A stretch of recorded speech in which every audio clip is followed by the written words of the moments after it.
다 함께 찬양하시겠습니다.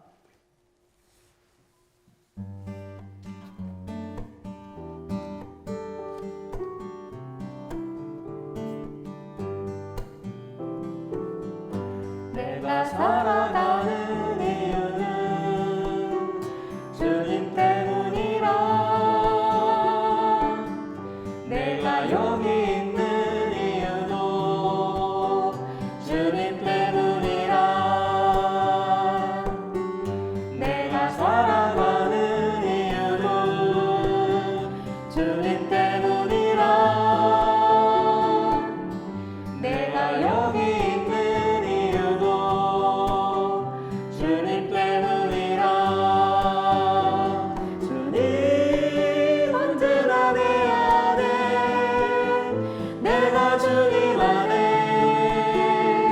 온전히 하나 되어서 주의 형상 되리.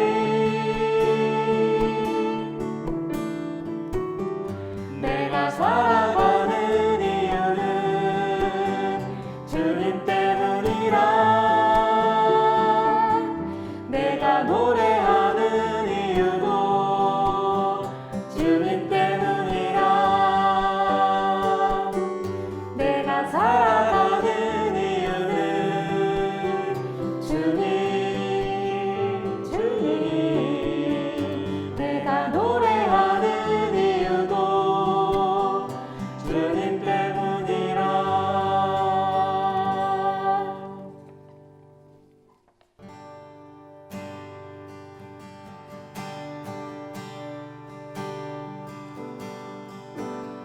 영원한 생명의 주님, 한결같이 날 보시네. 주 손길 더 크사 그의 길로 인도하네. 주를 바라네. 주를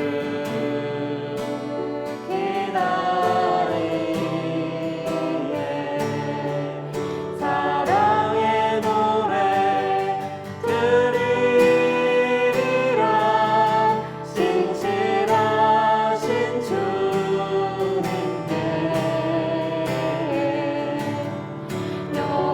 영원하신 주님의 품에 나를 가도록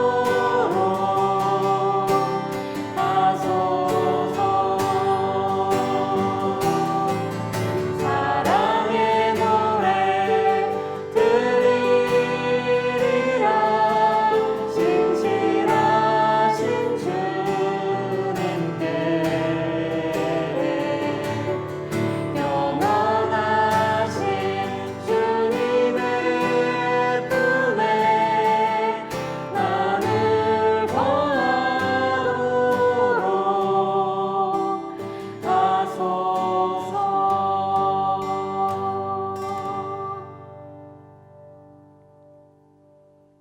수요사경회를 찾아주신 시청자 여러분, 그리고 벙커원 교우 여러분 환영합니다. 오늘 수요사경회 시작하도록 하겠습니다. 이 자리에 백미님 오셨습니다. 안녕하세요. 그다음에 유기농 수도사님 함께 하셨습니다. 예, 반갑습니다. 네, 반갑습니다. 네, 한문덕 목사님 오셨습니다. 네, 생명사랑교회 한문덕입니다. 네. 반갑습니다. 목사님 네. 헤어스타일이 달라지신 것 같은 느낌이 네, 듭니다. 어제 파마했어요. 어제 파마하신 거예요? 고데기 아니에요 이번에는? 아, 고데기 아닙니다. 이제. 아, 이제 사모님의 고데기 실력이 아니고 파마세요? 네, 그냥. 잘 어울려요. 네, 교인들이. 네. 제가 원래 네네. 완전히 직모여가지고요. 아, 그러세요? 네네. 파마를 해야지만 좀 네. 예, 이렇게 자연스러워 컬링이 보이게. 생기죠. 아, 네, 그러세요? 그래서 어. 그렇게 하니까 교인들이 좋아하더라고요. 예. 되게 부드러우세요. 네, 교인들이 한 달은 계속 젊어 하라고. 보이십니다. 네? 한 달? 예. 아하. 그 정도는 안 되죠. 몇 년은 젊어 보여야 되는데. 너무 말이 좀 약간 여하튼 부드러워 보인다고. 부드러워 보이세요. 네, 네. 인상이 부드러우세요. 그냥. 한번 하시죠. 어? 무슨 얘기를 해요? 목사님한테 무슨 평가가 필요해. 수도사님은 이렇게 모자를 잘 안 벗으시죠? 예, 지금 네. 흰머리가 더 많아져서 아, 흰머리 커버용이세요? 예, 그렇습니다. 근데 옆에 다 보이더라고요. 네. 그래서 조만간 염색을 다시 해볼까 합니다. 아니 비하인드 스토리가 있어요. 뭘까요? 저희 교회에 네. 이제 소사님이 저희 이제 찬양 교회에서 찬양인도를 오래 하셨잖아요. 네네네. 이 교회 이제 좀 어르신들이 네. 원래 일본 기존 교회에서는 이렇게 야구 모자 같은 거 쓰고 찬양 인도하는 거 좀 안 좋아하시는 분들도 그렇죠. 계셨어요. 예, 네. 그래서 이제 어르신들이 네. 아니 왜 유균홍 수도사님은 네. 왜 앞에 쓰는데 모자를 그렇게 쓰고 그쵸. 좀 벗으면 안 돼? 네. 이제 그렇게 말씀을 하셨어요. 네네. 전 들은 적이 없습니다. 예, 근데 뭐 따로 전하진 않았어요. 그렇지. 아, 네. 근데 한 몇 주, 한 2, 3주 있다가 본인이 어떻게 혼자 모자를 벗고 쓰셨어요. 음. 그 주에 같은 분들이 저한테 네. 수호사님은 그냥 모자 모자를 쓰는 쓰는 게 그 덮는 게 낫다라는 네. 뭐 그런 의미죠. 다음 주부터 모자를 벗고 하겠습니다. 저희는 다 환영합니다. 어떤 모습이면서 반가워합니다. 네, 목사님 어떻게 시작해 볼까요? 네. 네. AS 있어요. AS. 있어요. 네. 인사이더님께서 네. 이렇게 질문하셨습니다. 네. 구원은 시대, 집단, 개인 등에 따라 달리 나타나는 건가요? 성경에서 말하는 구원은 무엇인가요? 교회에서 말하는 구원은 예수천당 불신 지옥이라는 교리로 예수의 대속의 죽음으로 그분을 믿기만 하면 죽어서 천국 가는 것이라고 믿으시면 아멘으로 말씀들을 많이 했죠. 목사님의 말씀을 들으면서 구원은 이런 거다라고 정의가 되긴 했는데 구원에 대한 목사님의 이해로 다시 듣고 싶습니다. 구원을 어떻게 정의하셔야 될까요? 네. 그 수요 성경에서는 네. 구원에 대해서 제가 여러 번 말씀 사실 했는데 그러셨죠. 아마 인사이더님이 수요 성경의 전체를 다 보시면 저절로 답이 네. 나올 거라고 생각하는데 다른 분들은 어떻게 생각하세요? 구원, 저희 구원이 지금 뭐예요? 구원받은 삶이죠. 구원받은 삶. 이미 구원받은 삶이다. 그렇지. 네. 좋은 말씀이고. 이게 기존의 교회 뭐 예수천당 불신족 있잖아요. 그다음에 내세 영생을 너무 많이 강조하셨었어요. 여지껏. 맞아. 그러다 보니 처음 들으는 분들은 혼동이 많이 생길 수 있을 것 같아요. 맞아요. 예, 그 구원하면은 한국 교인들 정말 마음속에는 머릿속에는 딱 천국 지옥 틀 딱 그거가 딱 박혀 있어요. 맞아요. 그러면 그거를 벗어나서 얘기한다는 것 자체를 되게 힘들어하고 또 받아들이기를 어려워하시고 머리로 이해가 돼도 가슴으로 내려오지도 안 않고 네, 그렇게 됩니다. 네. 왜냐면 그 구원은 그 구원 말 그대로예요. 구하다는 거잖아요. 네. 그러면 구하는 건 대체적으로 곤경에 처했을 때 그 곤경으로부터 구원받는 거죠. 구함을 얻는 거죠. 네네. 구조를 받는 거잖아요. 예, 그런데 이제 그 곤경이라는 말은 인간의 유한성을 뜻하는 말인데 인간은 유한하기 때문에 그래서 사실은 죄도 짓는 거거든요. 인간이 뭐 다 알고 전지전능하면 죄를 안 짓겠죠. 근데 인간은 유한하니까 오해도 하고 또 욕심에 넘어가기도 하고 그래서 죄를 짓고 죄를 지으면 또 그 죄 때문에 고통이 생기고 그럼 그 고통에서 다시 빠져나와야 되니까 구원이 필요한 거란 말이죠. 예, 그런데 궁극적으로 그래서 궁극적으로 구원은 인간의 유한성을 넘어서서 모든 고통으로부터 자유함을 얻는 것인데 그거는 하나님에게만 가능하다. 그렇죠. 네, 이렇게 이제 고백하는 것이고요. 그리고 그것을 이제 우리는 어떻게 아느냐 또는 어떻게 느꼈느냐 실제로 어려운 상황에서 어떻게 그것을 극복하는 경험을 했느냐라고 말할 때 우리는 예수님을 통해서 그런 걸 느꼈다. 이렇게 고백하는 것입니다. 이게 성경 전체에 꿰뚫는 이야기죠. 예. 그냥 구원이라고 하는 것을 성경으로 보면은 성경 자체에도 구원의 다양한 표징이 있어요. 구약 같은 경우는 구원에 관해서 제일 많이 나오는 게 출애굽 사건이에요. 네. 당연하죠. 그거는 이제 그 출애굽이라고 하는 거는 당연히 독재 그리고 이런 독재 국가의 전제 왕권 시대에 노예로 살던 사람들이 이제 자유인이 되는 거니까 그거만큼 좋은 게 어디 있어요. 그럼 벌써 그런 거 하나만 봐도 구원이 여러 가지 차원이 있다는 걸 알 수 있죠. 구원이 아주 개인적인 차원이 있을 수 있고 사회 구조적 차원이 있을 수 있다는 걸 알 수가 있어요. 그리고 구원이 또 지금 한국 사람들 아까 말한 천국 지옥 틀에서 죽어서 가는 내세로만 이해한다면 현 세계에서는 이해를 못하는데 구원은 현 세계에서도 의미가 있죠. 그래서 이걸 좀 나눠서 얘기하자면 일단은 이제 성경부터 얘기해보죠. 성경은 아까 말한 출애굽 네. 그것도 구원이고요. 네. 그다음에 바벨론 포로로 끌려갔다가 다시 고향으로 돌아온 거. 그것도 구원이라고 엄청 표현돼 있어요. 네. 당연하죠. 우리도 타향살이 하면 힘들어요. 네. 고향 가면은 이거 몰라 요즘에는 이제 고향이란 개념이 그렇게 많지 않은데 옛날 고향은 늘 그리운 곳이죠. 부모님 살아계시고 자기 어릴 때 자기를 챙겨주던 곳이고 정말 동네 어른들 뭐 동네 선후배들이 다 반겨주고 이런 거니까 그런 게 구원이고 그다음에 시편 같은 경우 보면은 시편에 그건 이제 개인 시편도 있고 집단적으로 노래 부르는 시편도 있는데 거기에 온갖 곤경들에서 나를 구해 주십시오라고 하는 네. 구원의 얘기가 많이 나와요. 오늘도 이제 볼 호산나 같은 것도 호시아나라는 시브리어를 헬라어를 바로 음역한 건데 그 호시아나라는 말이 지금 구원해 주소서 그 말이거든요. 그러니까 지금 힘들다는 거죠, 뭔가. 그래서 개인적 공경으로부터 또는 무슨 자신의 적대자들이 자기를 모함해서 억울한 누명을 썼다든지 그런 모든 차원에서 풀려나는 것이 구원입니다. 네. 예, 그럼 신약이 오면 네. 당연히 신약에 와서도 예수님은 이사야 말씀을 그대로 하면서 가난한 자들에게 기쁜 소식을, 포로된 자에게 자유함을, 그다음에 눈먼 자들에게 네.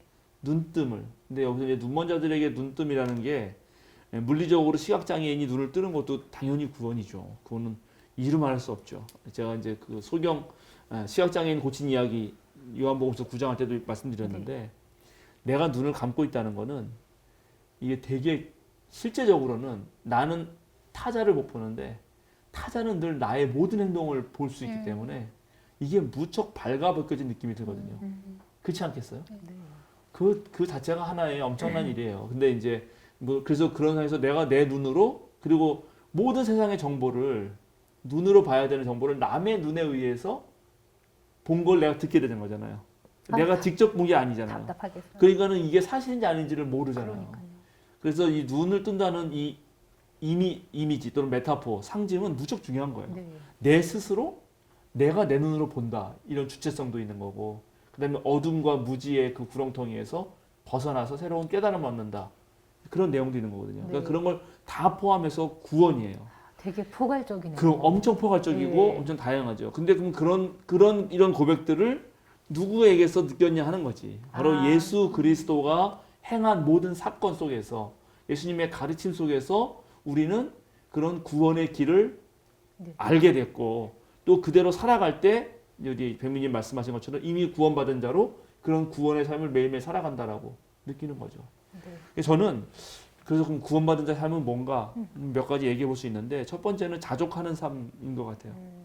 얘는 주어진 것에 만족하고 어렵습니다. 네, 어렵습니다. 주어진 것에 만족하면 그게 왜 감사가 어려울까요? 나오죠. 네.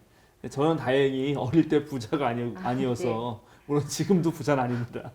어릴 때 무척 가난하게 커가지고 그 인생을 살면서 그때보다 더 못하진 않으리라 이런 희망이 있어요, 늘.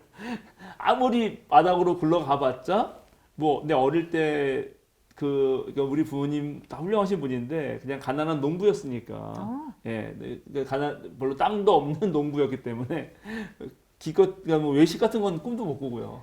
고기는 이제 뭐지? 진짜 무슨 조선시대 얘기 같은데 네. 명절 때 명절 때나 네. 할머니 아버지 생신 뭐 제사 요런 네. 때만 맛보는 거지 그 외에는 제가 맨날 놀려요. 이거 우리 엄마가 맨날 보시는데 큰일 났네.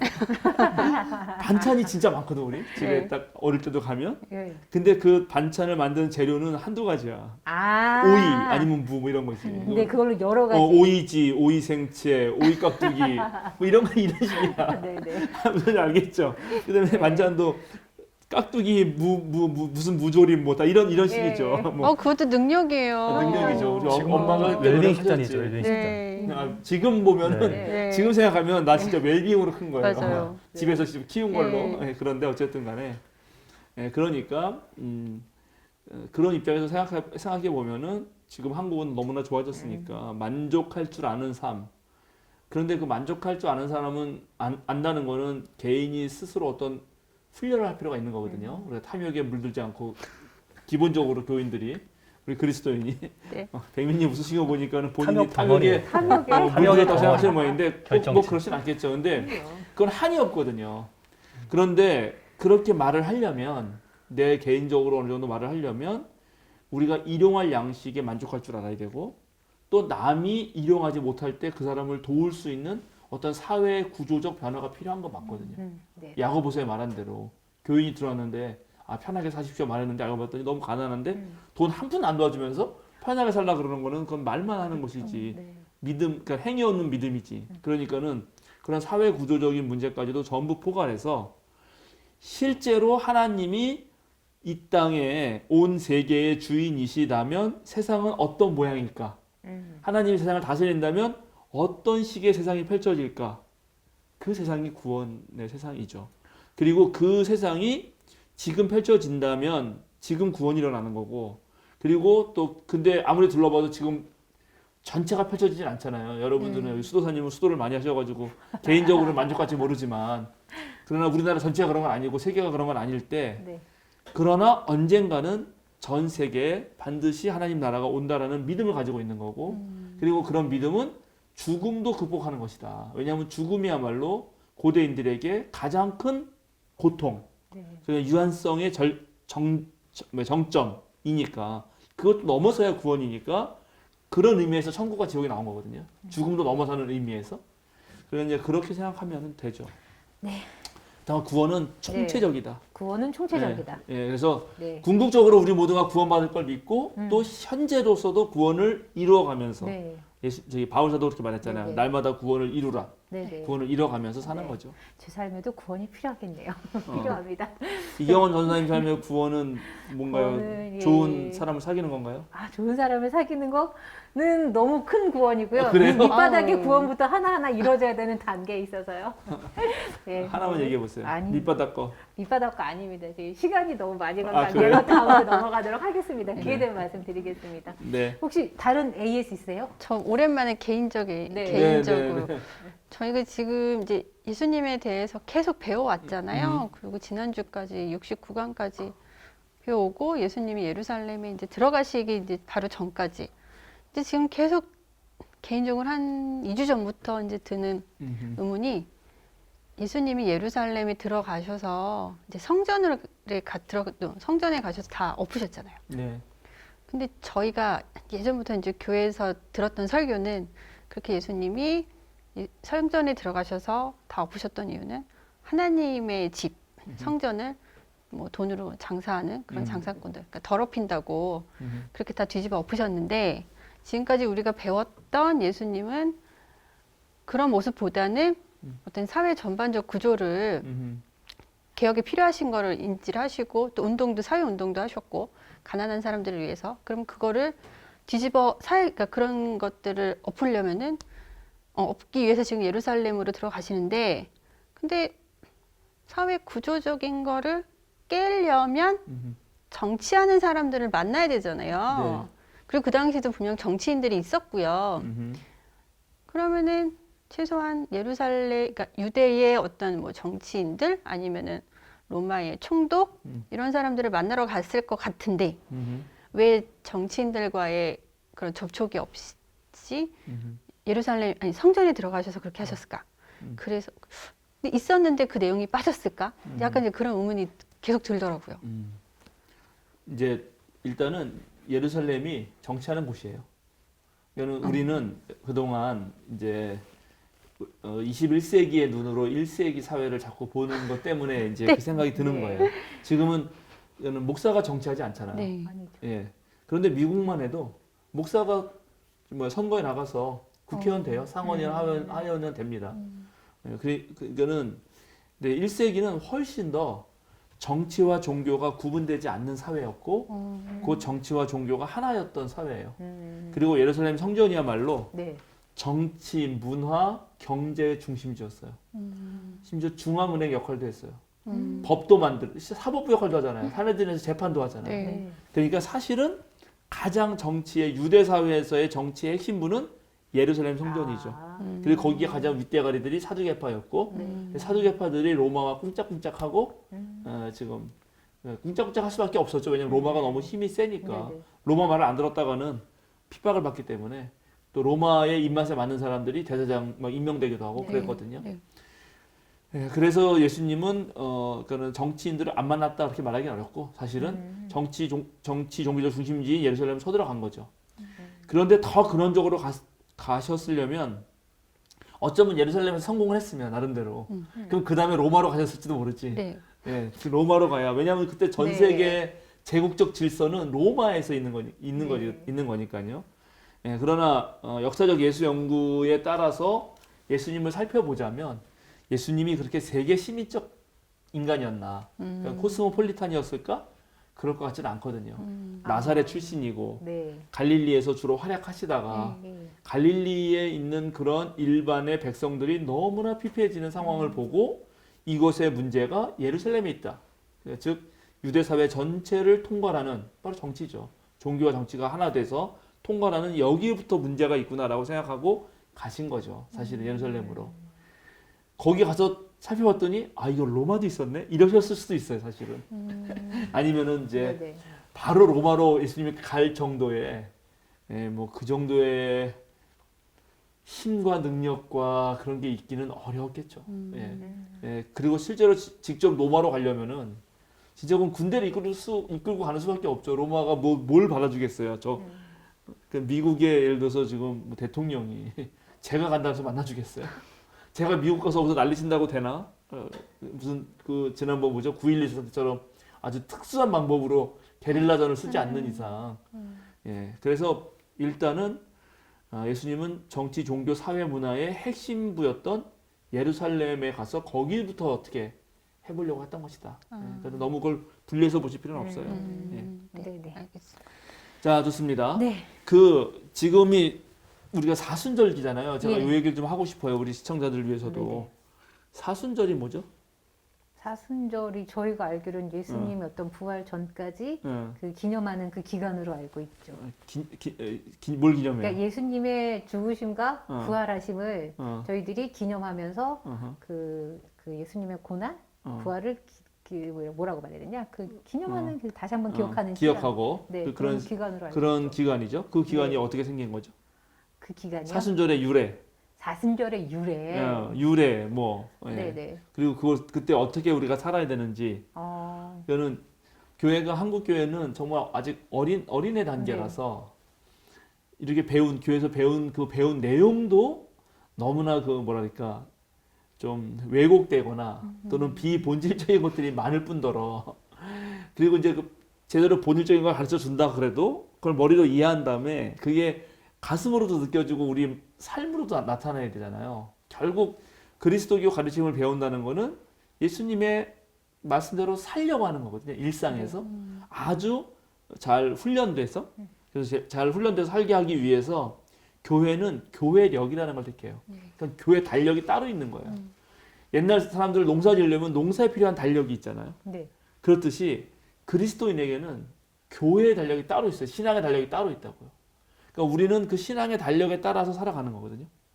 대림절로부터 보통 시작하고 또 이제 우리 교단 같은 경우는 창조절로부터 시작하는데 그러니까는 새해는 기독교 일반 대다수의 기독교인의 새해는 12월 첫째 주나 11월 마지막 주예요. 그때가 대림절 시작이거든. 그때 시작해서 성탄절을 보내고 주연절을 지나서 네. 사순절, 네. 부활절, 그다음에 네. 성령강림절, 그다음에 좀 뭐 쉬는 시기 연중시기라 해서 좀 쉬는 시기도 있긴 한데 성령강림절, 그다음에 창조절. 우리 교단은 네. 네. 또는 하나님 나라 삼위일체력을 택할 때는 왕국절이라고 불러요. 예수님과 성령이 있고 하나님도 계셔야 되니까 이제 그거를 하는 뭐 이런 식으로 그걸 돌아가면서 살거든요. 그러니까 사순절은 바로 예수님의 고난을 기억하는 절기죠. 네. 이게 어떻게 생겼냐면 그래서 이런 거를 따라서 하는 게 중요한데 예수님이 금요일 날 돌아가시거든요. 이제 다음 돌아오는 주일이 우리가 종려주일 네. 또는 고난주일이라고 부르고 그 주일부터 고난 주간이 시작되죠. 네. 네. 그리고 금요일 날 돌아가셔요. 네. 예. 그리고 그 다음 날이 안식일이죠. 네. 안식 후 첫날 부활하시는 거란 말이에요. 네. 예. 그리고 목요일 날 체포당하시는 거예요. 네. 네. 옛날 사람들은 금요일 날 예수님이 돌아가셨기 때문에 그 금요일 날은 금식했어요. 예. 그리스도인 초대 그리스도인들도 네. 예수님이 돌아가신 우리 주님이 돌아가신 날 내가 밥을 먹을 수는 없죠. 밥 먹기 힘들지. 사실 저도 그렇죠. 어릴 때 그랬던 것 같아요. 네네. 네, 맞아요. 시켰어갖고. 그리고 그러다 보니까 예수님 돌아가신 날만 금식하기보다는 잡히신 날부터 해야 되는 거 아닌가?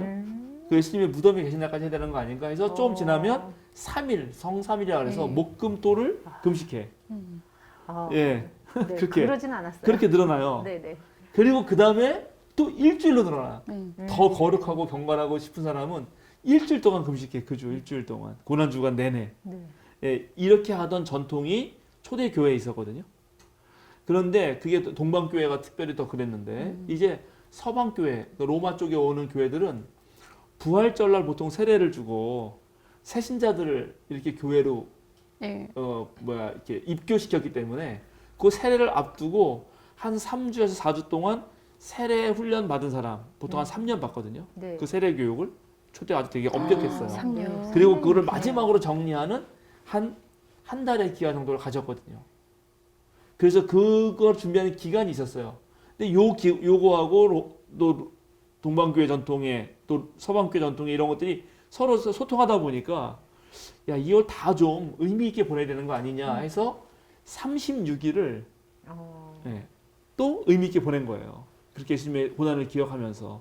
근데 36일 하다가 어느 황제 때든지 좀 기억이 가물가물한데 테오도스 황제인지 하여튼간 누구든간 그 교황인지 하여튼 누구 교황 때 예수님도 40일 광야에서 네. 금식하셨고 이스라엘 백성도 40주년 네. 뭐 또는 400년 이런 네, 네. 40이라는 숫자가 성경에서 중요하니까 아예 40일로 하자 이렇게 결정을 했습니다. 그래서 부활절을 딱 명시해 놓고 올해는 4월 4일입니다. 네. 그 뒤로 거꾸로 주일을 뺀 40일, 주일을 뺀 40일이요. 주일을 뺀 40일을 지켜요. 우리 로마 카톨릭과 그다음에 개신교 전통은 동방교회는 주일까지 포함해서 49일인가 지킵니다. 근데 어쨌든 그렇게 뺐어요. 40일을. 그래서 계산하면 그 시작하는 첫날이 수요일이래요. 그래서 그 수요일 날을 재를 뿌리면서 자기 몸에 그 참회의 재를 뿌리거든요. 이게 이제 고대에서 죄를 참회한다 할 때 재를 뿌려요. 그러니까 자기는 죄로 돌아가는 네네네. 그 죄를 뒤집어 쓰고. 그래서 이제 그래서 죄의 수요일 수요일. 또는 성회, 거룩한 재, 재를 회자가 재 한자로는 거룩한 재를 여기 이마에 이렇게 바르면서 너는 흙에서 왔으니 흙으로 돌아가라. 이렇게 사제가 말하면서 40일을 시작하는 거죠. 네. 부활주일은 어떻게 정해지는 거냐면 춘분 있잖아요. 춘분. 네네. 춘분부터 15일을 보내. 보름을 보내고 나서 맞는 첫째 주일이 부활주일이에요. 그래서 매년 부활주일이 다른 거야. 매년 춘분이 그러게요. 다르니까. 날짜가 예, 날짜로 옛날에는 정해진 게 음력이니까요. 아니라. 태양력이 아니잖아요. 예, 고대. 네. 그래서 춘분을 지난 이게 이제 유대인 달력 때문에 그런 건데 춘분을 지난 15일 보름이 지나고 그때 첫 번째 맞는 부활주를 정하고 거기로 역산해서 주일을 뺀 40일을 해놓고 40일 시작할 때 성회수요일 날 이제 제의 이런 이마의 표시 참회 표시를 하면서 40일 동안 예수님의 그런 고난과 예수님 십자가에 가기까지 그 여정을 이렇게 지켜나가는 거죠. 그러면서 나의 신앙을 돌아보고 점검하고 또 그 아까 세례자는 세례 교육을 받았지만 세례 교육 아닌 일반 교인들도 다시 한번 사도신경을 제대로 한번 공부한다든지 그다음에 그런 기독교 기초 교를 공부하는 그런 훈련의 시간으로 삼아 왔던 것입니다. 그러니까 이런 것들을 하면서 우리가 나를 계속 신앙인이 되게 만들어가는 절기란 말이죠. 근데 왜 주일을 뺄까요? 주일을 빼고 왜 40일일까요? 주일은 쉬어야죠. 주일 쉬어야 되니까. 주일을 왜 쉬어? 주일은 주님의 날인데 쉬면 안 되지. 안식일 날 쉬면 모를까?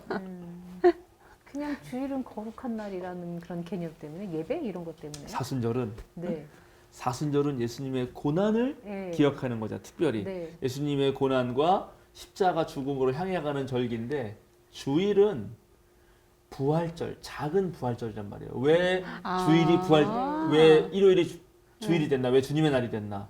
예수님이 그날 부활하셨기 때문에 네. 주일이 된 거거든요. 그러니까 모든 주일은 사실은 부활 축일이라 그래서 작은 부활절이에요. 근데 고난 생각하는데 매번 작은 부활절이 있으면 안 되잖아. 그래서 주일을 빼는 거예요. 그래서 우리 교인들이 이런 것도 알아야 되는 네. 한국 교인들도 그러니까요. 그래서 이제 대림절쯤 되면 또 주님을 맞을 기다림, 성탄절을 준비하면서 네. 또 부활절을 기다리기 위해서 주님의 고난을 생각해 보면서 그렇게 하나씩 가는 거죠. 네. 그래서 사순절 이제 이런 그 매 절기에 따라서 설교하는 렉시오날이라고 네. 성서 정과가 있어요. 그럼 사순절 첫째 주일날은 이 본문을 설교해라 이런 것도 있거든요. 다. 보통은 대다수가 예수님의 그 광야에서의 유혹 네. 3가지 유혹 있잖아요. 사탄으로부터. 그걸 본문으로 삼아요.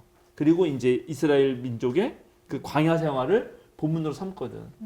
그러니까는 사순절기 시작할 때 너는 이제 예수님의 고난을 생각한다는 내가 과연 세상의 물질적인 욕심, 그 다음에 명예욕, 그 다음에 세상을 지배하려고 하는 그런 욕망으로부터 너 스스로를 지켜내고 있느냐를 묻는 것으로 시작한단 말이죠.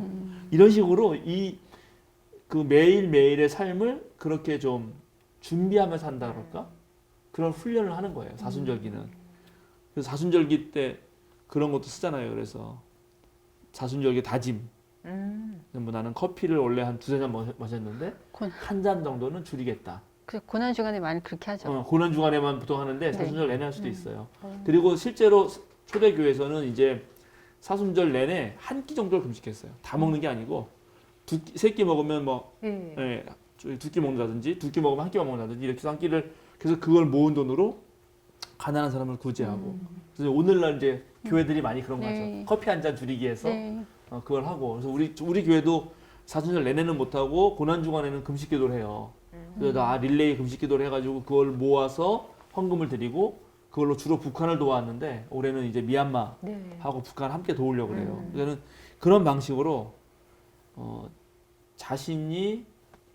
자신을 스스로 절제하고 예수님이 고난당하는 걸 기억하면서 이 땅에 고난당하는 사람들과 연대하는 기간 뭐 이런 걸로 삼고 그렇게 하는 거죠. 네. 근데 어릴 때 이런 설명을 잘 못 들으니까 음, 고난 주간 보통 교회 이제 새벽기도 작정 새벽기도 이렇게 주간 하잖아요. 그러면 엄마한테 억지로 끌려가서 막 앉아 있고 막 가서 졸다고 전도사님한테 또 혼나고 막 그런 좀 힘들었던 기억. 이게 예수님의 고난에 참여하는 것이다. 그러니까는 맞아요. 억지로 졸면서 끌려나가면서 이게 고난에 참여하는 것이다 이런 분위기요. 맞아. 그런 거 그러니까는 이게 있었어요. 종교적 어떤 행위만을 가지고 그렇게 하는 게 아니라 실제로 예수님의 고난에 동참한다는 것이 무엇인지 오늘날 그렇죠. 예. 네. 예수님이 약자와 함께하면서 그리고 그 다음에 이제 가르치는 본문이 사도전 첫째 쪽에 그거였잖아요. 그 다음에가 우리가 그동안 해왔던 순환 예고, 네. 순환 예고 거기 본문들이 많거든요.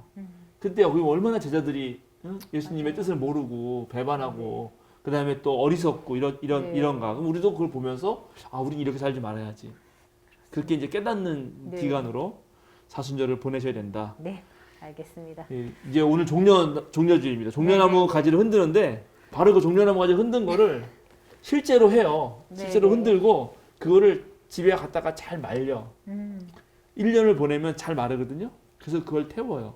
그걸 태워서 재로 만들어. 네. 그 재를 가지고 바로 다음에 종려주일날 수요일. 재수일날 네. 찍어 바르는 거거든요. 네네. 예. 저는 종려나무는 못 구해가지고 그냥 뭘 사용하셨어요? 제가 집에 우리 네. 고향 집에 있는 우리 산이 있거든. 네. 솔가지가 너무 좋아서 그거를 잘 아, 싹 아주 예쁜 것만 해가지고 예. 태워서 재를 만들어 담아놓은 게 있어요. 그걸로 사용하셨어요, 그걸로. 교회인분들. 보통 해요. 근데 이번에는 이제 코로나 때문에 못했지. 그렇죠. 요번에는 코로나 아니면 제가 찍어서 다 이렇게 하는데. 의미 있었을 것 같아요. 네, 그런 이제 그렇게 의미가 있는 거죠. 자, 오늘 그럼 네, 오늘 본문 진행해야죠. 들어갑시다. 요한복음 12장 가겠습니다. 요한복음 12장 12절에서 19절. 네, 12장 12절에서 19절입니다. 네. 다음 날에는 명절을 지키러 온 많은 무리가 예수께서 예루살렘에 들어오신다는 말을 듣고 종려나무 가지를 꺾어 들고 그분을 맞으러 나가서 호산나 주님의 이름으로 오시는 이에게 복이 있기를 이스라엘의 왕에게 복이 있기를 하고 외쳤다. 예수께서 어린 나귀를 보시고 그 위에 올라타셨다. 그것은 이렇게 기록한 성경의 말씀과 같다. 시온에 따라 두려워하지 말아라. 보아라. 내 임금이 어린 나귀를 타고 오신다. 제자들은 처음에는 이 말씀을 깨닫지 못하였으나 예수께서 영광을 받으신 뒤에야 이것이 예수를 두고 기록한 것이며 또 사람들도 그에게 그렇게 대하였다는 것을 회상하였다. 또 예수께서 무덤에서 나사로를 불러내어 죽은 사람들 가운데서 살리실 때에 함께 있던 사람들이 그 일어난 일을 증언하였다. 이렇게 무리가 예수를 맞으러 나온 것은 예수가 이런 표징을 행하셨다는 말을 들었기 때문이다. 그래서 바리새파 사람들이 서로 말하였다. 이제 다 틀렸소. 보시오. 온 세상이 그를 따라갔소. 네, 일단 여기까지 보겠습니다. 네. 우리가 지난번에 공관복음서에 있는 이 예루살렘 입성 사건, 예수님이 예루살렘에 들어가는 사건을 봤고 그것과는 너무 또 달라요. 요한복음은. 네. 그래서 이제 이 본문을 또 오늘 보려고 합니다. 네. 2탄인데 예루살렘 입성 2탄. 네. 이게 일단 큰 틀에서 우리가 성경을 우리는 요것만 딱 읽지만 언제나 성경을 전체를 이렇게 눈으로 봐야 되거든요. 그런데 그 마가복음서나 뭐 마태, 누가, 공관복음서는 대체로 이 예루살렘 입성하는 것이 이 성전과의 관계 문제에서 예수님이 성전을 대결구도로 놓고 이 다음의 이야기도 성전 가서 막 때려 부시고 막 그런 일들 하시잖아요. 근데 요한복음에선 이 다음에 성전 가서 때려 부수는 일이 있을까요, 없을까요? 없어요. 없을까요? 없어요. 요한복음서는 놀랍게 예수님이 성전 가서 그렇게 뭐랄까 같은 건 폭동 비슷한 걸 일으키신 거 뭐라고 불러야 되나? 흔히 말하는 성전 천결 사건. 저는 네. 절대 이렇게 안 부르지만 흔히 말하는 성전 천결 사건이라고 부르는 사건이 요한복음서 어디 나오는가? 2장에 나와. 2장. 앞부분에 나와. 네. 그러니까 예수님은 초반부터 가서 그렇게 하신 거예요. 그러니까 예수님의 마지막에 돌아가실 때쯤 성전에 가서 거기를 그렇게 어떤 사건을 벌이셨다. 이거는 공관복음서 이야기고 네. 요한복음서는 벌써 그 순서부터가 달라요. 그러니까 이게 어려운 거지. 그럼 예수님은 2번 하신 걸까? 아니요. 아니겠죠. 그래서 이제 이런 부분들을 생각하면서 그래서 여기는 오히려 성전을 이렇게 무슨 하는 것보다도 되게 재밌게 이 앞에는 나사롯을 살리신 네. 이야기, 죽은 나사롯 살린 이야기를 하고 요 입성한 얘기를 하고 다시 또 나사롯 얘기가 있었죠. 네. 네. 나사로 살린 걸 본 사람들이 증언했다라는 네. 말. 그러니까 나사로 살린 이야기를 합니다. 나사로 살린 이야기를 하고 그 다음에 또 조금 더 지나가서 이따가 보기 볼 건데 이따가 보면 예수님이 그 유명한 씨알 하나가 땅에 떨어져서 예, 열매를 예, 하나 있으면 그대로 있지만 네. 죽으면 많은 열매를 맺는다. 네. 네. 라는 말, 예수님의 돌아가시는 이야기. 이런 이야기로 이렇게 연결된다는 거죠. 그래서 이 구조가 달라요. 다르다는 거. 그리고 또 두 번째 다른 게 뭐가 달라요? 여기 나귀를 준비한 이야기가 없죠, 아예. 네, 없어요. 예, 나귀를 따로 막 준비하고 이런 얘기가 없어요. 네. 그리고 호산나 주님의 이름으로 오신 이에게 복이 있길 여기 비슷비슷한데 네. 요것도 달라요. 네.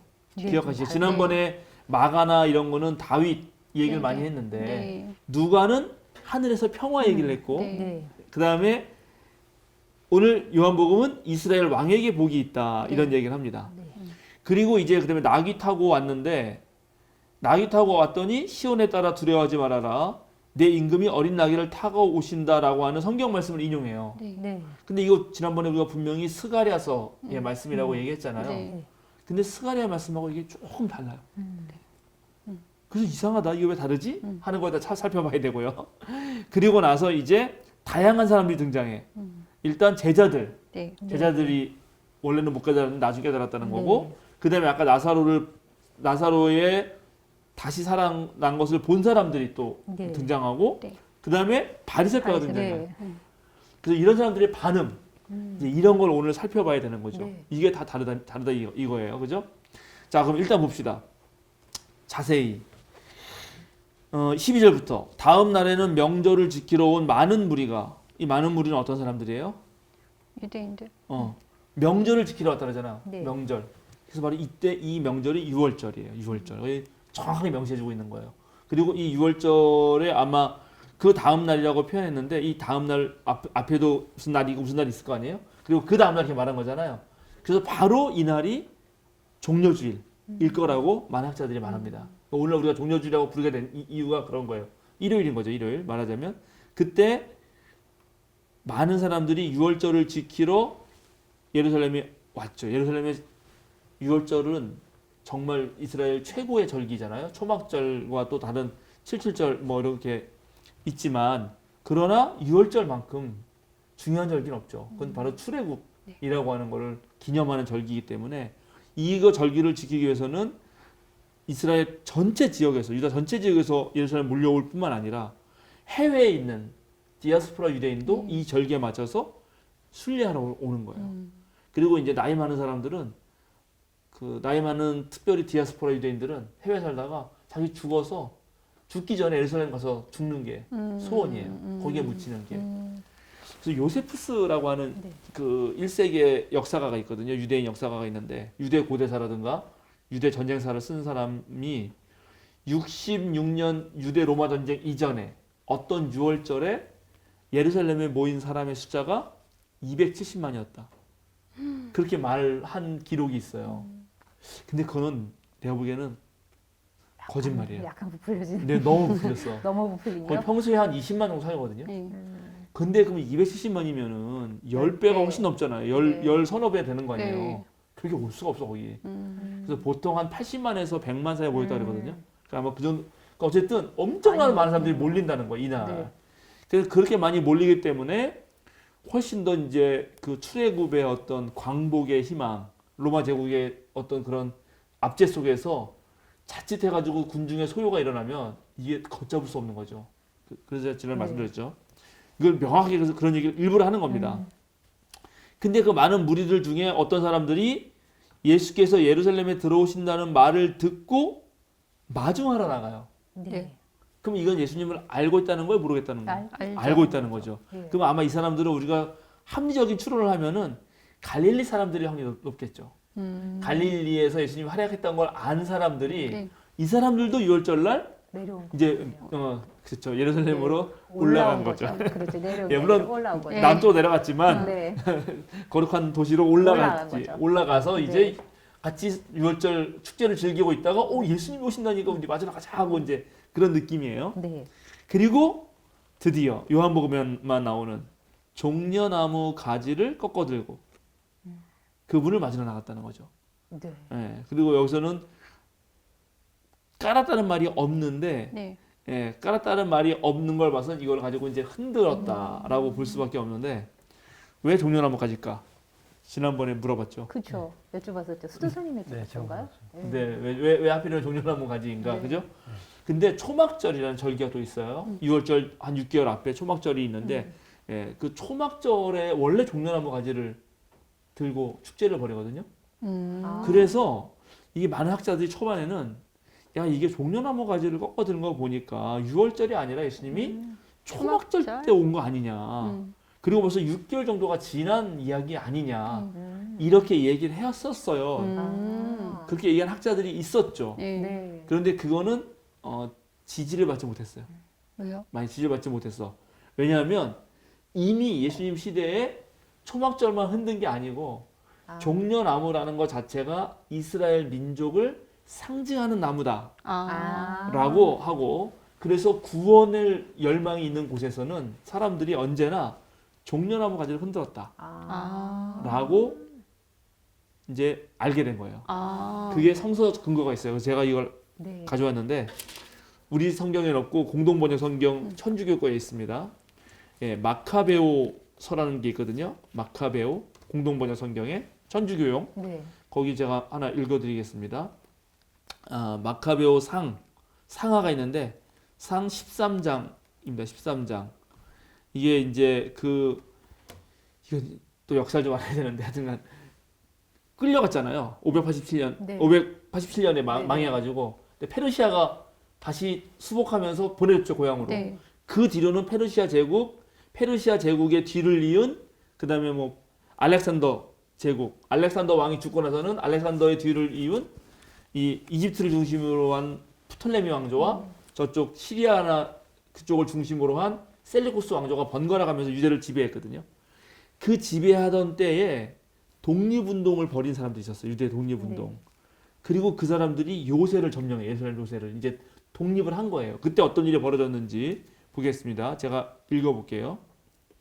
그동안 예루살렘 요새 안에 있던 자들은 시골을 왕래하면서 물건을 사고 파는 것이 금지되어 있었기 때문에 몹시 굶주려 많은 사람이 굶어 죽었다. 그들은 소리를 지르며 시몬에게 화평을 청하였다. 시몬은 그 요청을 받아들였다. 그리고 그들을 요새에서 추방하고 요새의 언것 더러운 것을 치워 깨끗이 했다. 171년 2월 23일에 유다인들은 종려나무 가지를 흔들며 환호 소리도 드높게 비파와 꽹과리와 검은구 소리에 맞춰 찬미와 노래를 부르면서 요새 안으로 들어왔다. 민족의 큰 적이 참패를 당하고 이스라엘 땅 밖으로 쫓겨간 것을 축하하는 것이었다. 이게 여기 171년에 나오죠. 71, 기원전 171년에 셀리코스 왕조가 이스라엘을 점령하셨는데 거기를 몰아내고 바로 이 마카베오 마카베오 가문의 마카비 형제들이 탈환한단 말이에요. 아, 그 그럼 탈환하는 걸 보고 사람들이 너무 기뻐서 종려나무 가지를 흔들었다. 네. 그럼 우리나라를 상징하는 그 국화가 무궁화잖아요. 무궁화, 뜨거. 그리고 나무는 소나무잖아요. 네, 그러니까 그런 것처럼 이스라엘을 상징하는 그렇죠. 이스라엘- 무화과도 있고 종려나무 가지도 있고 그다음에 뭐예요? 저기 포도나무. 그러니까 이스라엘을 흔히 볼 수 있는 나무들. 네네. 그런 것들이 자기 나무로 생각하는 거죠. 그리고 나중에 예루살렘의 성전 그 마카베오 하에도 나오는데 마카베오 하 몇 장인가? 10장 보면은 여기 또 나옵니다. 그 초막절과 마찬가지로 이 즐거운 축제는 8일 동안 계속되었다. 그들은 얼마 전까지만 해도 초막절을 제대로 지내지 못하고 산과 동굴에서 들짐승처럼 지내던 일을 회상하였다. 그들은 나뭇잎으로 엮은 화환과 아름다운 나뭇가지와 여기 종려나무 가지를 손에 들고 성전의 정화를 성취해 주신 주님께 찬미를 드렸다. 이것도 이제 성전 봉헌일이라 해서 바로 아까 말한 마카베오가 드디어 그놈들을 물리치고 네. 성전을 다시 하나님께 드린 날 이거를 축제를 열거든요. 이 축제를 하누카 축제라 그래요. 하누카. 네네. 이 하누카 축제에 바로 초막절 때도 그랬던 것처럼 이때도 종려나무 가지를 흔들었다는 거죠. 그러니까 이거는 바로 구원자를 상징하는 거예요. 그리고 실제로 이제 유대인들은 이 하나님의 형상을 새긴 거를 안 좋아하잖아요. 네. 예, 그래가지고 동전을 만드는데 동전을 만들면 다른 로마 동전은 여기에 지금 황제 얼굴이 네. 새겨져 있단 말이에요. 네, 네네. 예? 근데 거기에 이제 하나님의 뭐 거룩한 아들이라든지 이런 게 써 있어요. 그럼 이런 동전을 쓸 수가 없잖아요. 네. 네. 그래서 유대인들끼리 동전을 따로 만들어. 대항하는 의미에서 자기네 쓰려고 화폐를. 네. 그럼 거기다가도 하나님을 새길 수는 없지. 네. 그럼 이게 그냥 쇠랑 구분이 안 되잖아요. 그럼 네. 뭐가 동전임을 새겨야 되는데 네. 여기에 뭘 새겼냐? 여기에 종려나무까지 새겼어. 아. 자기 이스라엘 민족을 상징하는. 그럼 예전에 그 우리나라에서는 음흠. 쉽게 그뭐 뒤통수에 됐던 지천에 많이 깔려있던 쌀이나무 같은 것들을 쌀이나무 빗자루를 만들어 가지고 많이 썼잖아요. 많이 썼죠. 예전에 저도 이제 뭐 군대 가면 아마 군대 가신 분들 다 알겠지만 예 이제 산에 끌려가 가지고 잔뜩 이제 베어 가지고 산에 끌려. 이렇게 해서 대대 쪽에다 위 상급 부대에다가 다 상납하거든요. 네. 그런 식으로 하기도 하고 어렸을 때도 맞아요. 마찬가지로 이렇게 산에 가가지고 쌀이나무 다 해가지고 보통 빗자루질을 그렇게 했었으니까 네, 쌀이나무 좋죠. 예, 그럼 그렇게 한 것처럼 그때 당시에도 종려나무가 그 지천에 많이 깔려 있어서 아니면 그 각각 세대별로 이렇게 종려나무를 혹시 심어놓고 혹시 아니에요. 있진 않았어요? 지천에 깔려 있어서. 지천에 깔려 있어서. 네, 이거는 자기네 나라에 익숙하고 많은 것들이 자기 상징이기 때문에 그래서 종려나무 가지는 바로 구원자들을 왔을 때 그냥 손 흔들기 하니까 가진 종려나무 막 사이로. 흔들면 훨씬 더 네. 화려하죠. 손에 닿을 수 아무래도. 있는 곳. 네, 네. 어. 그래서 그렇게 했던 것이니까 네. 이거는 바로 종려나무 가지를 흔들었다는 거는 더 명확하게 네. 예루살렘 유월절 때 엄청나게 모인 사람들이 명확하게 구원자다. 성전 봉헌일 축제 이런 걸 상징하게 하는 종려나무 가지를 흔든 거죠. 그러면 그렇게 기본적으로 그 구원자가 왔을 때 우리 만반의 준비가 되어 있다. 그렇죠. 그런 뜻인 거죠. 그렇죠. 그런 느낌이 훨씬 더 강한 거죠, 지금. 네, 바로 해서. 그래서 오늘 여기 보면 성경에 이제 호산나 주님의 이름으로 오시는 이에게 복이 있기를 이 말이 나오잖아요. 네. 자, 이거 한번 보시죠. 시편 118편 펴보세요. 이거는 시편의 말을 인용하는 건데 시편 118편 25절, 26절을 한번 읽어주세요. 118편 네. 25절 26절이야. 네. 주님 간구합니다. 우리를 구원하여 주십시오. 주님 간구합니다. 우리를 형통하게 해 주십시오. 주님의 이름으로 오는 이에게는 복이 있다. 주님의 집에서 우리가 너희를 축복하였다. 여기 주님의 이름으로 오시는 이라는 말이 나오죠? 네. 예, 야훼 이름으로 온다. 이제 네네. 우리 번역은 지금 세 번역은 전부 다 여호와 이름으로 오시는 이거를 전부 다 주님으로 바꿨어. 일부러 네. 일부러 바꾼 건데 그리고 주님 와서 구원을 해주십시오 나오죠. 네. 네. 그게 바로 호시아나.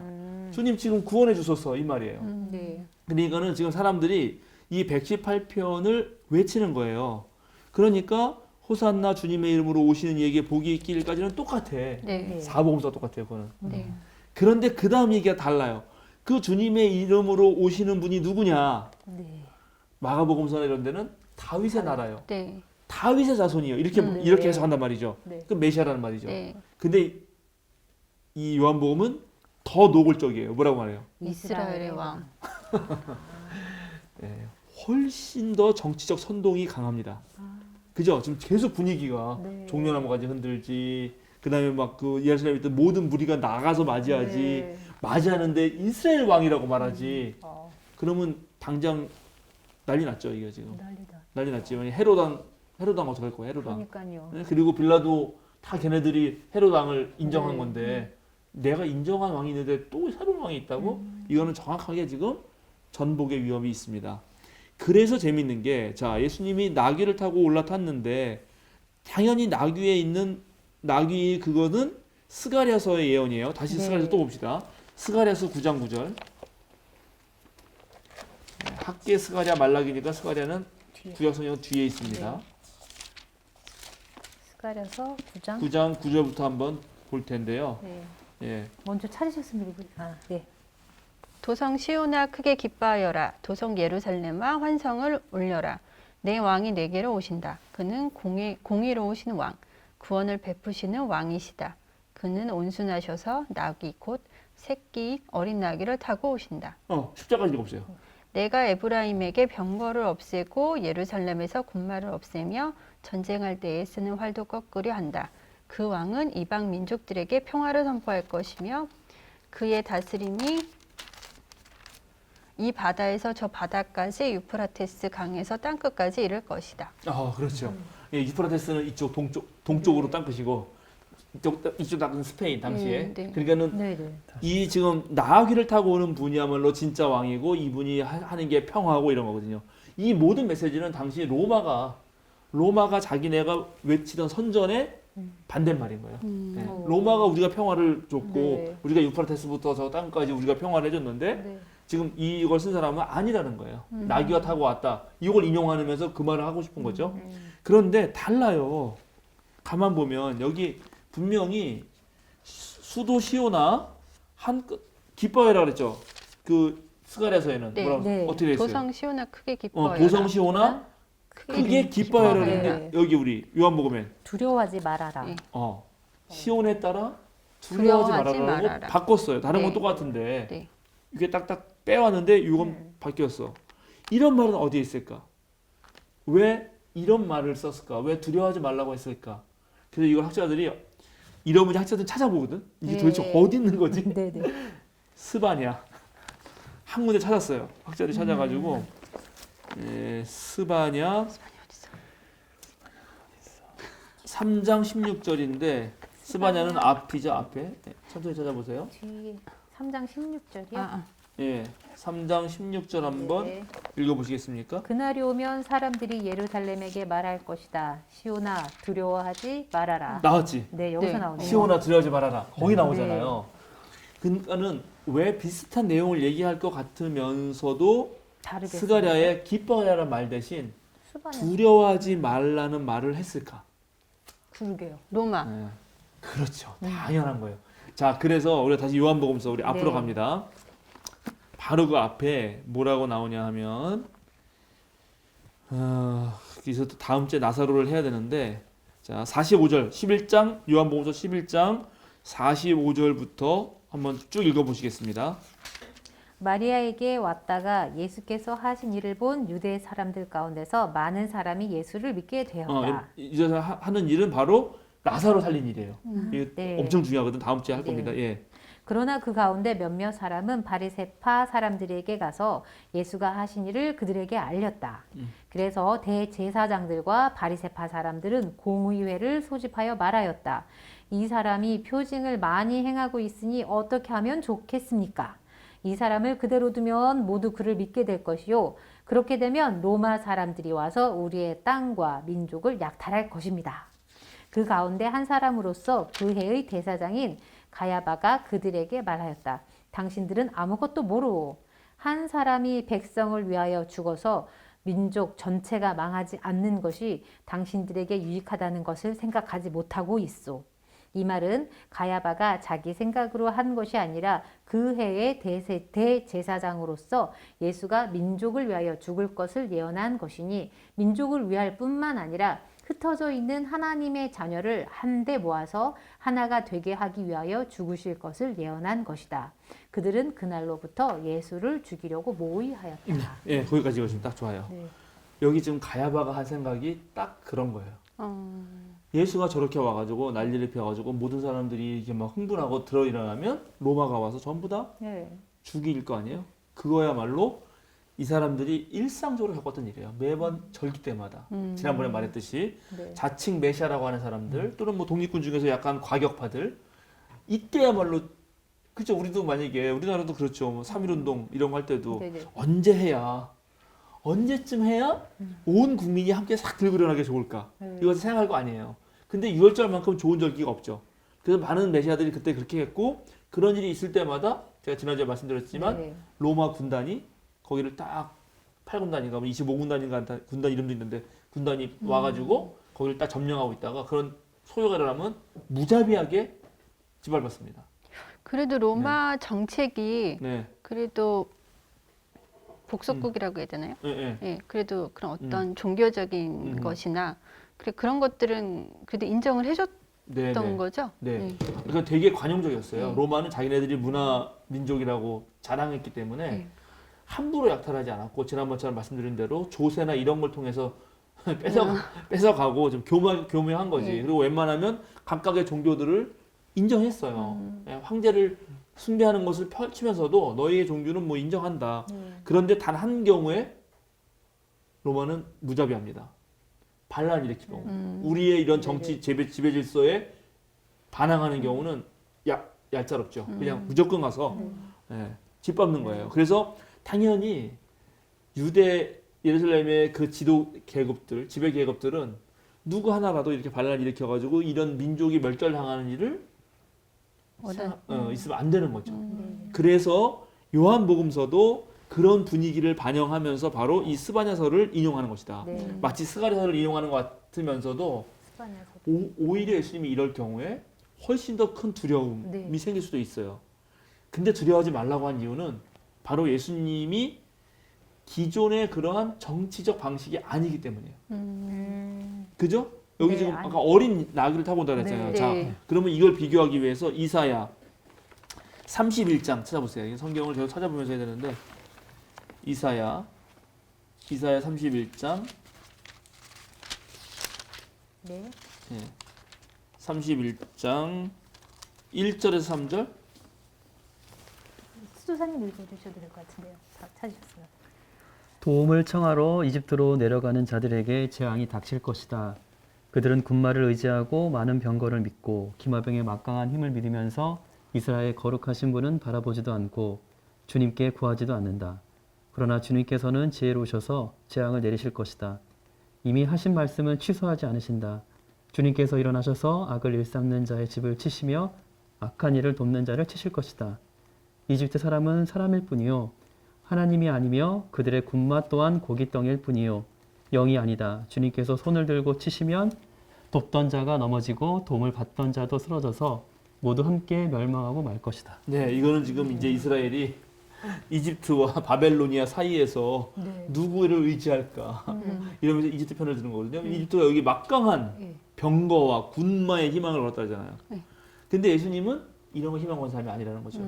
그런데 자 우리 열왕기상 또 열왕기상 찾아봅시다. 열왕기상 4장 26절 네. 4장 네. 26절이요. 네. 솔로몬은 전차를 끄는 말을 두는 마구간 4만 칸과 군마 2천 피를 가지고 있었다. 많았네요. 자 솔로몬 어때요? 많았네. 그거는 부자였나 봐. 다르죠. 그러네요. 벌써 그는 지금 내가 왜 이걸 읽어드렸냐면은 자 솔로몬이 누구예요? 다윗의 아들 아닙니까? 네. 네. 그러니까는 많은 메시아 기대에는 바로 이 다윗 솔로몬 같은 말 몇천 마리 가지고 그런 군마를 이끌고 오고 거기에 기대하는 그런 기대가 있는 거죠. 그러나 예수님은 그런 기대를 충족시켜 주러 오는 분이 아니다. 오히려 나귀를 타고 온다. 이것은 어쨌든 공간복음서도 요한복음서는 네. 동일해요. 그리고 또 그런 일이 벌어질 때마다 엄청나게 로마 군인이 와가지고 다 몰살시켰잖아요. 근데 그런 일이 일어날 것도 두려워하지 마라. 그런 일 일어나지 않는다. 그러면서 하는 말이, 그러면서 그 다음에 하는 말이 뭐냐면, 자 이제 읽겠습니다. 12장. 아까 우리가 19절까지 읽었죠? 20절부터 읽어주세요. 12장 20절부터요. 20절부터 네. 26절까지. 네. 명절에 예배하러 올라온 사람들 가운데 그리스 사람이 몇 있었는데 그들은 갈릴리 벳세다 출신 빌립에게로 가서 청하였다. 선생님, 우리가 예수를 뵙고 싶습니다. 빌립은 안드레에게로 가서 말하고 안드레와 빌립은 예수께 그 말을 전하였다. 예수께서 그들에게 대답하셨다. 인자가 영광을 받을 때가 왔다. 내가 진정으로 너희에게 말한다. 밀알 하나가 땅에 떨어져서 죽지 않으면 한 알 그대로 있고 죽으면 열매를 많이 맺는다. 자기의 목숨을 사랑하는 사람은 잃을 것이요 이 세상에서 자기의 목숨을 미워하는 사람은 영생에 이르도록 그 목숨을 보존할 것이다. 나를 섬기려고 하는 사람은 누구나 나를 따라오너라. 내가 있는 곳에는 나를 섬기는 사람도 나와 함께 있을 것이다. 누구든지 나를 섬기면 내 아버지께서 그를 높여 주실 것이다. 예. 예수님의 세상의 정복의 방식은 여기 하나의 씨알이 되는 것입니다. 네. 여기 미랄로 번역되어 있는데 그 네. 미랄은 원문에도 미랄이 아니에요. 네. 예, 이건 미국, 유럽 애들이 하나의 씨알이 더 정확한 말입니다. 그래서 네네. 씨알로 무조건 쓰는데 한 알에 같은 건 그런 씨알 하나가 떨어져서 죽으면 어떻게 된다? 열매를 많이 많은 열매 맺는다. 맺는다. 네. 이게 지금 요한복음서의 생각입니다. 요한복음서는 예수님이 세상을 혁명하는 방식은 자신을 죽였다는 거예요. 그래서 그게 요한복음서는 계속 영광이라 그래요. 영광이라고. 자, 네. 이제 그다음에 다시 앞에 우리 이제 좀 또 설명할 건데 네. 읽어보겠습니다. 그다음에 자 16절부터 읽어보세요. 12장 16절 다시. 제자들은 처음에는 이 말씀을 깨닫지 못하였으나 예수께서 영광을 받으신 뒤에야 이것이 예수를 두고 기록한 것이며 또 사람들로 그에게 그렇게 대하였다는 것을 회상하였다. 네, 사람들도 그죠? 네. 네. 이 말이 무슨 말이에요? 자, 여기 일단 먼저 예수께서 영광을 받으신 뒤에 이게 뭐예요? 이게 십자가 죽은 거거든. 근데 이걸 영광이라고 생각한다고. 이거 완전히 이제 생각이 바뀐 거죠. 그러니까는 우리 이 요한복음서는 공간복음서 훨씬 뒤에 쓰입니다. 네. 그래서 저는 요한복음서 저자가 공간복음서를 읽었다는 편에 한 손을 드는 사람이에요. 그러니까 공간복음서 저자들이 생각했던 예수님보다 훨씬 더 깊은 이해를 전달해주고 싶었던 거죠. 공간복음서에서는 예수님이 십자가에 가는 것이 두렵고 떨리고 제자들이 네. 겁나고 네. 이렇게 죽으면 안 되고 네. 이렇지만 벌써 요한복음서 정도 오면 오히려 그 사건이야말로 영광이다 라고 고백할 단계에 온 거고요. 네. 그리고 여기 보면 이제 이 16절이야말로 성경이 어떻게 쓰여지는지를 또 가장 리얼하게 알려주는 거예요. 네. 제자들은 처음에는 이 말씀을 깨닫지 못하였으나 네. 그죠? 네. 이 말씀은 뭐냐면 여기 시온에 따라 두려워하지 말아라. 네. 보아라. 이거 스가랴서와 스바냐서를 적당히 섞은 말이죠. 네. 구약 성경이 아무리 읽어도 그 말이 무슨 말인지는 모르죠. 네. 그리고 그건 그때 시대로 이해하는 거죠. 네. 그러나 예수님이 십자가에 돌아가시고 나고 부활도 경험하고 나서 다시 구약을 읽어보니까 이게 바로 예수님에 대한 예언이었구나라고 깨달았다는 거죠. 그래서 예수님이 나귀를 타고 왔구나라고 네. 생각하는 거고 네. 그러니까 이런 과정을 통해서 기록되는 겁니다. 그러니까는 예수님을 만난 사람들의 구약 성서 읽기는 예수님을 구세주라고 믿지 않는 사람의 구약 성서 읽기와 달라요. 그러니까 유대교인들이 구약 읽는 거하고 그리스도인이 구약 읽는 거는 달라지기 시작한 거예요, 벌써. 예수님의 입장에서 다시 구약이 새롭게 해석되는 거죠. 네. 그래서 이사야서 53장 그 유명한 고난 예수님이 그가 무슨 죄인이어서 그렇게 그냥 맨날 당하는 줄 알았더니 알고 봤더니 그가 채찍에 맞는 거는 우리의 죄를 인함이고 네. 유명한 말씀 있죠. 네, 네. 그런 말씀은 실제로 유대인들이 좋아하지도 않고 잘 읽지도 않는 거예요. 왜냐하면 그게 거기서 사실은 고난받는 그 모습을 대표하는 그 이사야 53장의 말은 그게 이스라엘 자손을 뜻하거든.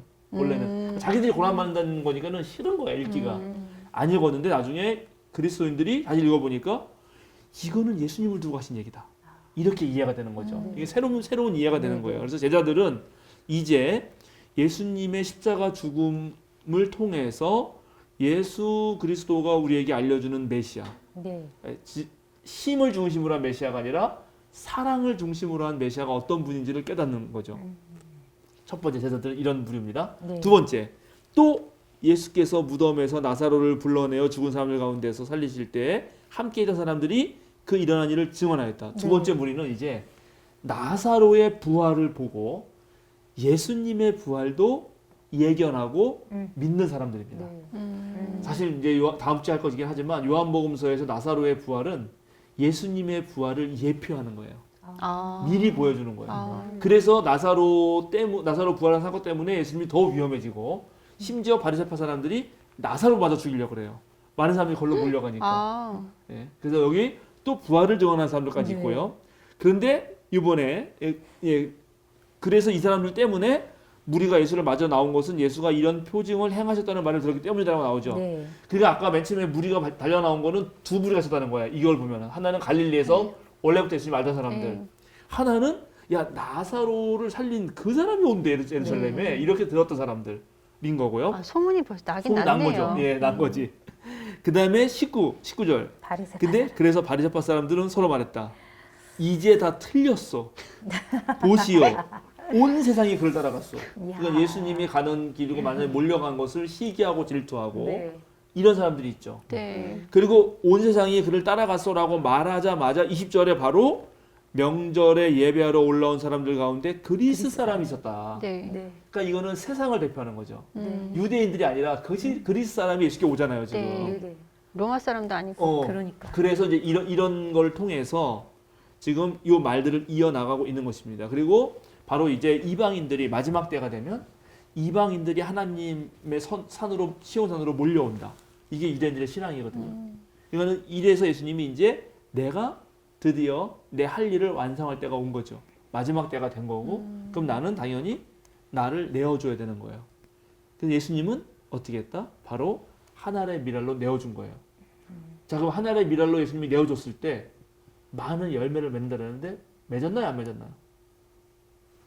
내줬죠. 맺었죠. 어떻게? 네. 지금 저희가 여기 그렇죠. 살고 있죠. 예수님을 교회 알죠. 공동체가 탄생한 거예요. 그리고 그 교회 공동체 예수님이 내가 가면 너희를 위한 도우미를 보내줄 텐데 그게 성령이었죠. 보혜사 성령이라고 하는 도우미를 보내줄 거고 너희가 이제 내 제자가 되고 너희는 내 안에 있으면 내가 너희 안에 있을 거고 그래서 이제 요한 공동체가 생각하는 예수님의 부활은 자 정확하게 말하면 우리들입니다. 예수님이 부활했다는 사실을 어떻게 알아요? 지금 우리가 있기 때문이에요. 네. 많은 열매로. 그 지금 아까 여기 말씀하실 때 예수께서 영광을 받으셨다고 네. 십자가에 못 네. 돌아가신 게 영광이라고 아까 네. 조금 전에 말씀하셔갖고 우리도 죽어야 되는데 가서 어떡하지? 약간 그런 생각도 주님께서 죽은 걸 별로 좋아하지 않으실 것 같아요. 네, 그래서 지금 요한 공동체는 이 종려주일 이야기를 앞뒤 맥락에서 하면서 나사로의 부활 이야기를 통해서 예수님은 죽은 사람도 살릴 수 있는 능력이 있다는 것을 보여주고 그러나 그런 능력 있는 분이 행하는 메시아, 이 세상의 구원은 그런 힘의 방식이 아니라 내가 죽는 거다 오히려 그러니까 본인 예수가 네. 그리고 그렇게 죽으면 그것이 하나의 씨앗이 돼서 많은 사람들로 다시 되살아난다. 그게 요한 공동체였죠. 네. 그리고 나중에 요한복음에 뭐라고 하냐면 그 공동체는 내가 한 일도 하겠지만 나보다 더 많은 일을 한다 이렇게 말해요. 그래서 요한 공동체 즉 교회죠. 우리 네. 교회는 예수님이 하시던 일을 똑같이 재현하고 또 예수님 혼자 했던 거를 여러 명이 하니까 네. 더 많은 일을 하면서 이거를 기능적 일체라고 그러거든. 똑같은 일을 한단 말이에요. 존재는 다르지만 똑같은 일을 기능적으로 일치하면서 하나가 되고요. 그리고 교회야말로 예수님의 부활의 증명이 되는 거예요. 그러면 지금 말씀하신 내용은 내가 죽어야 예수님이 죽어야 이렇게 더 큰 일을 할 수 있다. 이건 요한 공동체의 신앙 고백이잖아요. 신앙 고백이죠. 그러면은 또 드는 생각이 궁금한 게 예수님이 돌아가실 때는 그렇게까지 생각을 하셨을까요? 예수님의 본인이 그건 모르겠어요. 그쵸? 근데 예수님은 분명히 어쨌든 사랑하기 때문에 돌아가신 건 맞아요. 그럼 내가 죽으면 그 죽은 이후에 얘네들이 내 뒤를 이어서 할까? 했을까 이런 건 모르죠. 네. 그러나 실제로 그러니까. 했어요. 그죠? 제자들은. 네. 어쨌든 마태는 그 마지막 고백에서 네. 내가 너희에게 가르치고 분부한 모든 것을, 그죠?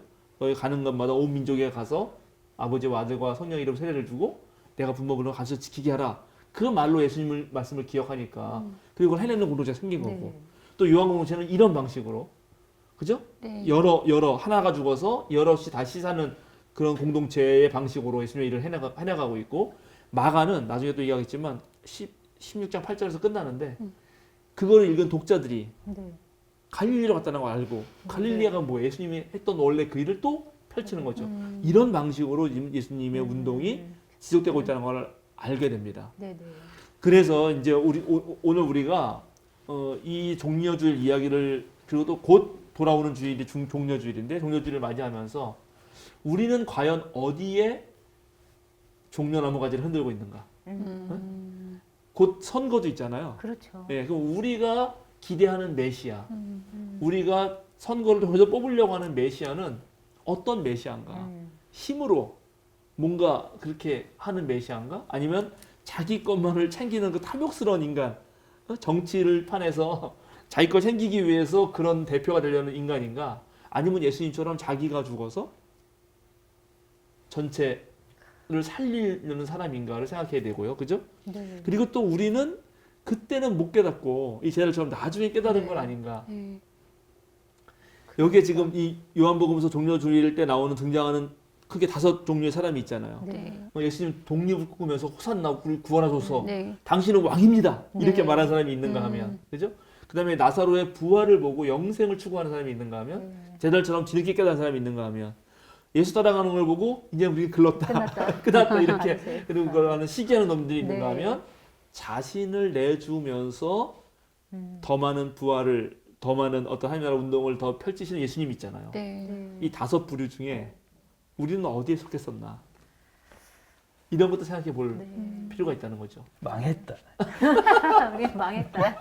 우리 망했다. 네, 그래서 이렇게 네. 종려주일 이야기를 하나 가지고도, 예수님 입성한 걸 가지고도 내 복음서가 이렇게 다르다. 그러네요. 네, 그러니까 심지어 어떤 사건이 분명 있었겠죠. 예수님이 네. 뭐 그냥 몰래 들어가서 네. 몰래 들어갔다가 발각돼가지고 그냥 돌아가시지 않았을 거예요. 네. 어떤 메시아적 표징을 행하고 갈릴리에서 벌였던 하나님 나라 운동을 예루살렘에서도 펼치셨을 거예요. 근데 그것을 전달하는 방식은 각각 복음서에 따라서 신앙 고백과 또 그 복음서를 쓰는 그 저자가 속한 공동체, 네. 이제 이걸 요한 공동체, 무슨 마태 공동체 이렇게 부르는데, 그 교회의 상황과 신앙 고백의 어떤 깊이에 따라서 이렇게 다르게 전달이 된다 하는 것입니다. 네. 너무 오늘도 얘기가 너무 재밌고 또 음흠. 지난번에 어떤 예루살렘 입성과 또 다른 예루살렘 입성을 저희가 배운 것 같아요. 네. 또 종료주의랑 맞춰가지고 저희가 생각해 봐야 할 부분까지 너무 저에게 좋은 말씀 전달해 주셔서 감사합니다. 네. 백민님이나 어제 수사님 어떻게 한 말씀씩 하시겠습니까? 오늘 어떤 깨달음이나 느낌 같은 거 있으시면? 뭐 늘 깨달으면 항상 늘 말이죠. 깨닫죠. 네. 실행을 못해서 그게 숙제인 거죠. 재밌는 그렇죠. 거는 지난주로 어쨌든 예수님이 이제 예루살렘을 약간 대결 구도로 네. 줄어 놓고, 네, 그러셨죠. 실제로 또 예수님이 그 돌아가신 이유도 이제 다음에 또 하겠지만, 결국 그 예루살렘 성전을 모독하고 그게 네. 하나님의 모독한 것을 때문에 아주 죽음의 결정적인 이유가 돼요. 근데 요한복음에 오면은 지금 죽일 모의를 하는 게 바로 예수님이 나사렛 네. 네. 나사로를 살렸기 때문이거든요. 음. 그러니까 부활 때문이에요. 그러면 이거는 꼭 제자들이 예수님의 부활을 전하고 다녔거든. 그럼 부활의 문제가 어떤 죽음, 네. 핍박과 박해의 문제로도 있는 거죠. 아, 그러니까 그런 것부터가 네. 달라요. 그러니까는 그래서 뭐 요한 공동체의 고백이라고 하는 거는 지금 또 색다르죠. 그죠? 다르네요. 네. 요한복음. 자신을 내어 주어서 네. 탄생한 공동체. 그러니까 우리도 그 예수님을 따라가려면 우리도 우리를 내어 주면서 계속 이 따라가야 공동체를 되는. 유지해야 되는 네. 공동체 입장에서 이런 고백을 새롭게 어렵습니다. 하는 거죠. 어렵습니다. 수사님은 어렵지 않으시겠죠? 어떠세요? 어렵긴요. 그 아까 종려나무가 네.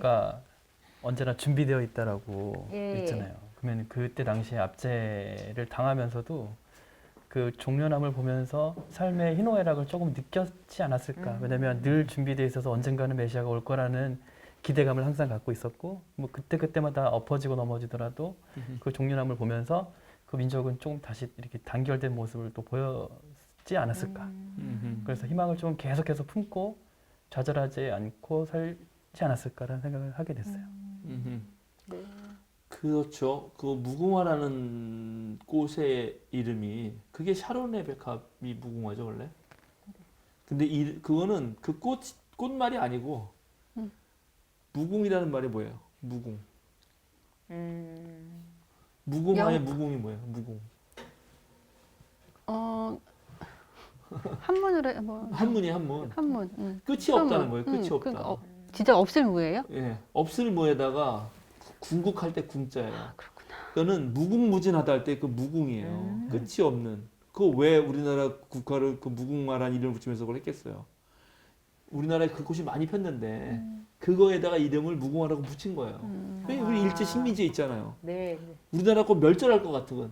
근데 우린 멸절할 수 없다. 짧다. 이 삼천리 곳곳에 펴 있는 이 꽃처럼 우리나라도 무궁화리라. 그래서 무궁화라고 붙인 거거든.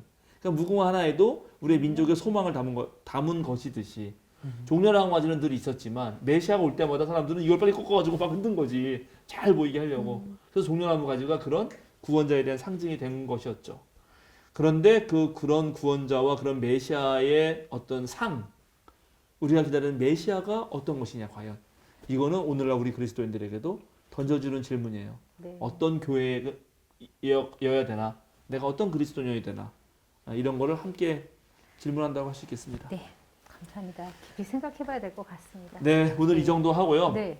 다음 주에는 나사로를 하겠습니다. 나사로. 나사로. 우리가 요한복음서에 재밌겠네요. 나온 얘기는 많이 못 다뤘는데 네. 나사로 이렇게 이제 좀 다뤄줘야 되죠. 이제 네, 네. 예수님 끝날 때 이거 안 다루고 하면 너무 아쉬워요. 그렇죠. 그래서 네. 지금 이 예루살렘 입성도 그렇고 예수님의 죽음도 그렇고 이 나사로 이야기와 매우 연결되어 있고 놀랍게 나사로 이야기는 여기밖에 없어요. 다른 복음서에 없어요.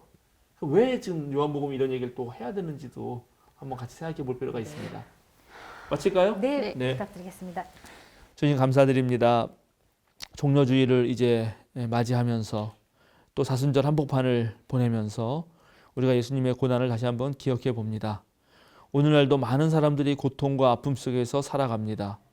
그것이 개인의 잘못일 경우도 있지만 그러나 사회 구조적인 그런 불합리함과 불의와 그리고 소수의 지배하려는 자들의 또 욕심 많은 자들의 잘못된 생각들과 잘못된 행동 때문에 그런 경우도 많이 있습니다. 예수님의 고난을 기억할 때 우리 곁에서 함께 아파하는 이들의 고난도 기억하며 진정으로 메시아가 어때야 하는지 그분들의 정말 아픔을 어떻게 풀어줄 수 있는지를 생각하게 하옵소서. 4월이 되면 또 서울과 부산에 선거가 있습니다. 시장을 뽑는 선거를 통해서 정말 시민들에게 봉사하고 올바른 뜻을 가진 그런 시장이 선출될 수 있도록 주님 함께하여 주시옵소서. 모든 것을 주님께 맡겨오며 예수님의 이름으로 기도드립니다. 아멘. 아멘.